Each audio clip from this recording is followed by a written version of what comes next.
was founded in 753 BC by Romulus and Remus, twin sons of Mars, the god of war. Left to drown in a basket on the Tiber River by the king in nearby Alban Longa and rescued by a she-wolf, the twins lived to defeat the king and found their own city on the riverbanks in 753. After killing his brother, Romulus became the first king of Rome, which is named after him. Number 6. The twins and their wolf stepmother were depicted on Rome's first coins. Oh my gosh, I can't believe that I forgot to add in a fact about SPQR. I totally did. That's so funny. Okay. Number 7. A line of Sabine, Latin, and Etruscan, earlier Italian civilizations. Kings followed in a non-hereditary succession. There are seven legendary kings of Rome: Romulus, Numa Pompilius, Tullus Hostilius, Ancus Martius, Lucius Tarquinius, Percus or Tarquin the Elder, Servius Tullius, and Tarquinius Serbius, or Tarquin the Proud. While they were referred to as Rex or King in Latin, all the kings after Romulus were elected by the Senate. Also, I just went for those pronunciations and they're probably wrong. I don't know what to tell you. Okay. Number 8. 4 decades after Constantine made Christianity Rome's official religion, Emperor Julian, known as the Apostate, tried to revive the pagan cults and temples of the past, but the process was reversed after his death, and Julian was the last pagan emperor of Rome. Number 9.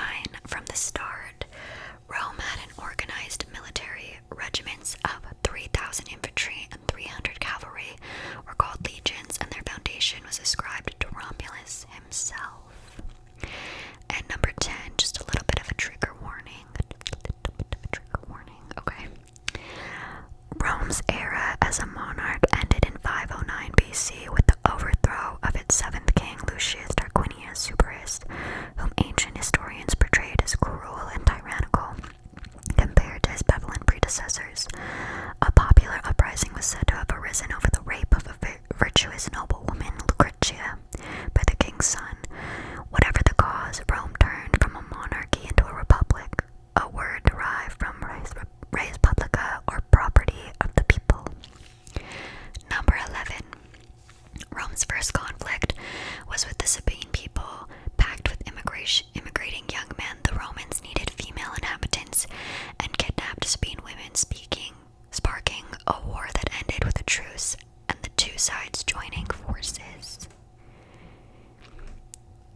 progress led directly to its cultural growth as a society, as the Romans benefited greatly from contact with such advanced cultures as the Greeks. The first Roman literature appeared around 240 BC, with translations of Greek classics into Latin. Romans would eventually adopt much of Greek art, philosophy, and religion. 24. After victory in the Nation War, Rome granted citizens' rights, short of voting, to its conquered foes. This model for integrating vanquished peoples was followed for most of Roman history. So, basically, once they overtook you and you got to come live and be part of Rome, you just got to integrate into society, I guess. Number 25. Victory in the Pyrrhic War I think I said that wrong, but I don't care. And then 275 BC made Rome dominant in Italy. They defeated Greek opponents. Their defeated Greek opponents had been believed to be the best in the ancient world. By 264 BC, all of Italy was under Roman control. Rome allied with Carthage. The North African city-state was soon to be its foe in over a century struggle for Mediterranean dominance. 26. Fact number 26. Romans were fascinated with wild beasts, temples, and mystical religious cults from Egypt. They were particularly attracted to the cult that worshipped Isis, the Egyptian goddess of fertility, with its secret rites and promises of salvation. Number 27. Art from ancient Greek and Rome is often called classical art. This is a reference to the fact that the art was not only beautiful and of high quality, but it came from a golden age in the past that was passed down to us today. Greek art influenced Roman art, and both of them were an inspiration for the Renaissance. Number 28. Sometimes the Romans would flood the whole Colosseum or Circus Maximus for a boat battle. Big boats stopped with warriors fought out in the water and were complete down to live props like alligators. I've been to the Colosseum, it's really cool. I highly recommend. 29. Vestal virgins were chosen when they were less than 10 years old. Then they were brought to the temple where they would there was a typo. They don't have to love for the rest of their lives. They have to live for the rest of their lives. In ancient Rome, Vestal virgins were like priestesses. They ensured that Rome's sacred flame did not go out and presided over many religious rites. Fact number 30. Two hills of Rome have given their names to the words related to their roles in ancient Rome. The Capitoline Hill, where the most important gods were, lent its name to the word capital, while the Palatine Hill, where the emperors made their palaces, lent its name to the word palace. There are many more ancient Rome words that can be found in English today, such as the months of the year. Number 31. Romans used to eat dormice and other weird foods like flamingo. I also didn't have this in there, but I think, correct me if I'm wrong, the Romans used to have like vomitoriums. Like the rich ones, they would like drink this thing that would make them sick, so they would go throw up and then they would come back and eat more. I don't have a source for that, but I feel like that came from the Hunger Games. Okay, anyway, back on track. Number 32. If you were invited to a dinner party in ancient Rome, you would be shown to a room lined with couches, not tables and chairs. They used to prop themselves up on their left arm and use their right arm to bring food to their mouth. Very relaxed. Number 33. Ancient Rome used to be covered in graffiti, just like today, though usually their graffiti was scratched into stone and not painted on with color. Number 34. Romans used to wash clothes in urine because urine contains ammonia, a powerful bleaching agent. Ancient Romans used to wash their clothes in pee at many street corners. They were public urinals that men could use, and their contents were collected every day and brought to the laundries. I'm assuming they left them in the sun to bleach, though. I hope.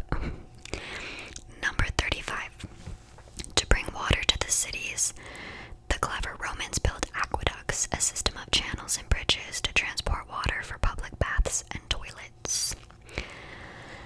Number 36. Tunics were two pieces of woolen fabric sewn together at the sides and shoulders, with openings for your arms and head. They were the most common clothing in Rome. Some Romans also wore togas, a kind of woolen shawl, to show how wealthy they were. Number 37.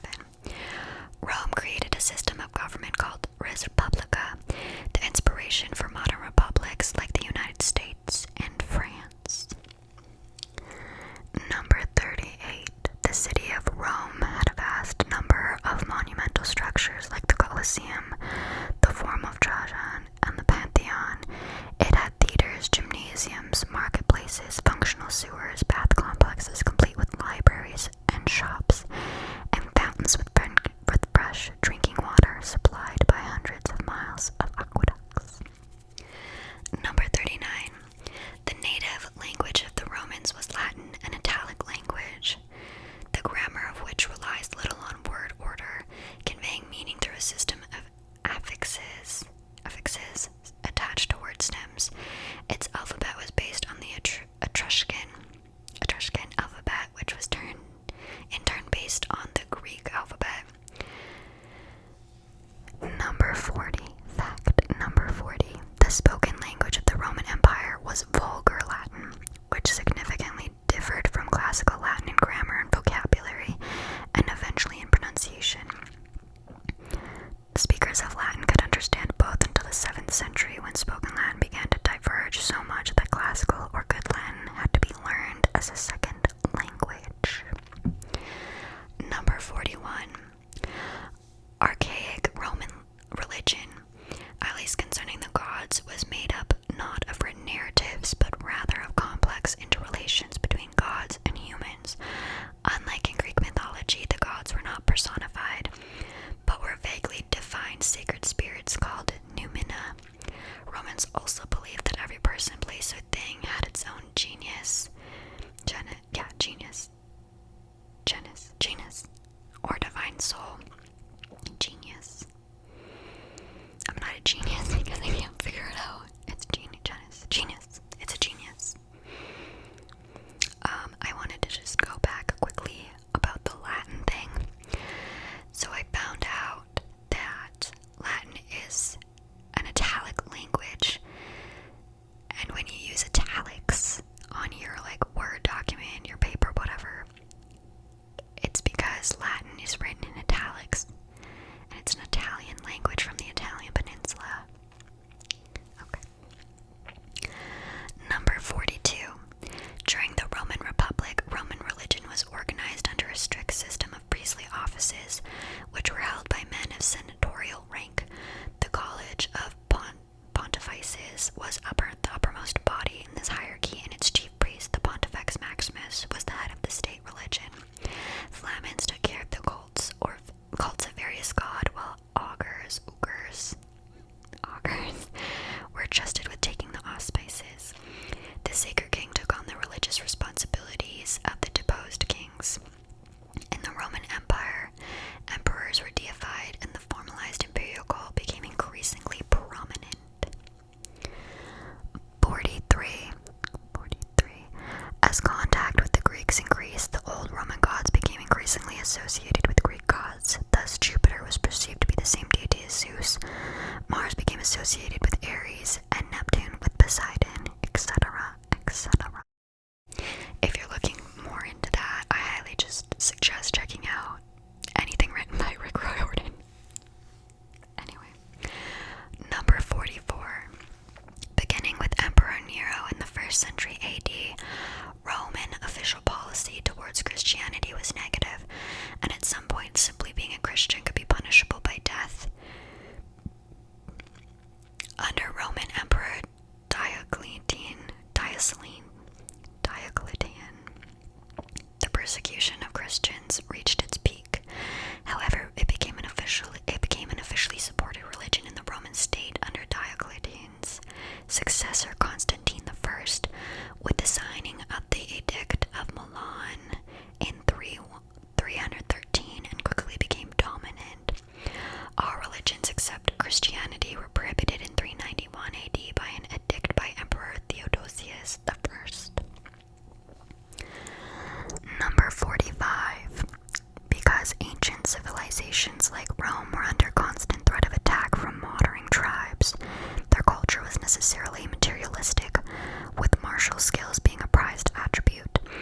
Whereas modern societies consider compassion a virtue, Roman society considered compassion a vice or a moral defect. Number 46. Indeed, one of the primary purposes of the gladiatorial games was to inoculate Roman citizens from their weaknesses. Romans instead prized virtues such as courage and conviction, a sense of duty to one's people, moderation in avoiding excess, forgiveness and understanding, fairness, and loyalty. Number 47. Fact number 47. Contrary to popular descriptions, Roman society had well-established and restrictive norms related to sexuality. Though as with many societies, the lion's share of the responsibilities fell on women. Women were generally expected to be monogamous, having only a single husband during their lifetime, though this was much less regarded by the elite, especially under the empire. Women were expected to be modest in public, avoiding any provocative appearance, and to demonstrate absolute fidelity to their husbands. Number 48. Prostitution was seen entirely differently and indeed was an accepted and regulated practice, and Pompeii was a popular destination for this type of risky behavior. Number 49. Roman painting styles show Greek influences, and surviving examples are primarily frescoes used to adorn the walls and ceilings of country villas, though Roman literature includes mentions of paintings on wood, ivory, and other materials. And last but not least, we have fact number 50. The youth of Rome had several forms of athletic play and exercise, such as jumping, wrestling, boxing, and racing. In the countryside, pastimes for the wealthy also included fishing and hunting. The Romans also had several forms of ball playing, including one resembling handball. Dice games, board games, and gambling games were also